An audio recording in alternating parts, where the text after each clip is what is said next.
কোন সম্পর্ক কেন ভাঙছে, কি ভাঙছে, আমরা যতক্ষণ না ডিটেলে আমাদের পক্ষে জানাটা সম্ভবও না। তাদের অন্যরা কী করছে, কেন ভাঙছে, কী হচ্ছে, এই সমালোচনা করে ভীষণ ভালো।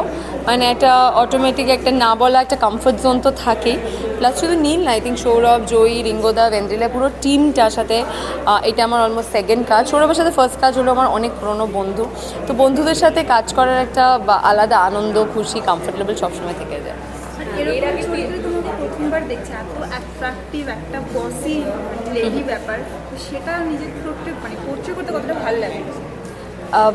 ভালো তো লেগেছে, একটা নতুন রকম চরিত্র পোর্ট্রে করতে সবারই ভালো লাগে। আমরা সবাই চাই একটু নতুন রকম কিছু করতে। রিঙ্গোদা যে ভেবেছে যে আমি এরকম করতে পারবো, বিকজ এখন পর্যন্ত তো কেউ ভাবিনি, বিকজ সব জায়গায় ওই মিষ্টি বউ, গার্ল নেক্সট ডোর বা একটু বোকা, জানে না, এরকম ক্যারেক্টারই প্লে করে এসেছি, happy go lucky type of. তো এইটা আমার জন্য একদম একটা নতুন রকমের চরিত্র ছিল, তো চেষ্টা করেছি, বাকি তো দর্শকরা বলবে।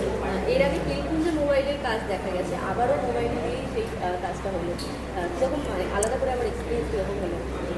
আমার পিলকুঞ্জেই ফার্স্ট এক্সপিরিয়েন্সই অসাধারণ ছিল। তো মোবাইলে যে এরকমভাবে যে শ্যুট করা যায়, আই থিঙ্ক এটা রিঙ্গোদার থেকে আমাদের সবার শেখা উচিত। আর প্লাস মিল্কশেক মার্ডার্সে আই থিঙ্ক প্রথম এআই এর ইউজ করা হয়েছে। তো এআইও যে পজিটিভ জিনিসও যে আছে, পজিটিভলি যে এরকম একটা সিরিজ ইউজ করা হয়, ইউজ করা যায়, আই থিঙ্ক ইটস কমেন্ডেবল। এটা আমাদের ফিউচার, এটা আমাদের। Thank you. আর একটা কোয়েশ্চেন আমার রয়েছে, সেটা হলো যে এখন তো মানে দেখা যাচ্ছে যে বিভিন্ন ছেলের একটা ব্যাপার চলে এসছে, তো তোমরা দুজন হ্যাপি কাপল, মানে সবাই সেটা জানে হয়তো।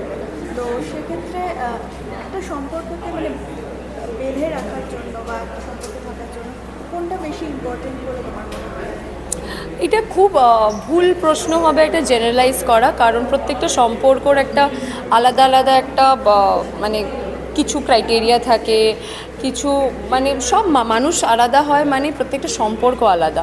এবার প্রত্যেকটা সম্পর্ক নিজেদের মতন করে তাদেরকে বাঁচিয়ে রাখতে হয়, নিজেদের মতন করে তাদের ওই আন্ডারস্ট্যান্ডিংটা, ওই বিশ্বাসটা বজায় রাখতে হয়। তো কোনটা, আর একটা কথা, প্রত্যেকটা মানুষ প্রতিদিন চেঞ্জ হচ্ছে, সিজনের মতো প্রতিনিয়ত আমাদের এনভায়রনমেন্ট বলো, কাজের জায়গা বলো, প্রতিদিন আমরা চেঞ্জ হচ্ছি।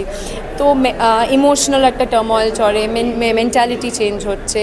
তো এই চেঞ্জের সাথে মানানোটা কিন্তু খুব ডিফিকাল্ট আজকের দিনে দাঁড়িয়ে। তো কোন সম্পর্ক কেন ভাঙছে, কি ভাঙছে, আমরা যতক্ষণ না ডিটেলে আমাদের পক্ষে জানাটা সম্ভবও না, আমরা কোনো দিন জানতেও পারি না। তো বাইরের থেকে মন্তব্য করাটা আমার মনে হয় না উচিত, বিকজ ওই মন্তব্যটা হয়তো অন্য কোনোভাবে অন্যদেরকে এফেক্ট করতে পারে। তো আমাদের নিজেদেরকে অ্যাকচুয়ালি ঠিক করা উচিত, নিজেদের সম্পর্ক দেখা উচিত, রাদের অন্যরা কী করছে, কেন ভাঙছে, কী হচ্ছে, এই সমালোচনা করে আমার মনে হয় না বাকিদেরকে বিরক্ত করা উচিত। কী দরকার মানে একটা সম্পর্কে বেঁধে রাখার জন্য কী দরকার? এবার আমার সম্পর্কে যেটা দরকার হবে অন্যদের সম্পর্কে সেটা নাও দরকার হতে পারে। আমার মনে হয় আমার সম্পর্কে মানে ফ্রেন্ডশিপকে সব থেকে বেশি ইম্পর্টেন্ট, রাদার দেন ওর বউ হিসাবে ওকে আগে একটা ফ্রেন্ড বুঝতে হবে। ইভেন ওরও সেটা। তো আমাদের সম্পর্কে তোর স্পেসও খুব দরকার হয়।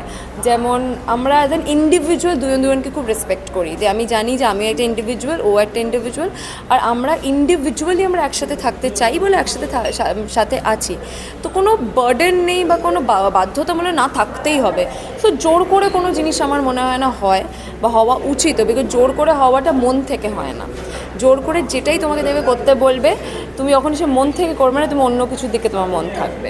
যেহেতু বাইরে শুটিং হয়েছে, দুজনে কি সময় পেয়েছো? হ্যাঁ, আমরা সময় বার করে নিয়েছিলাম, সেটুকুনি পেয়েছি, আমরা ঘুরেছি, খুব মজা করেছি।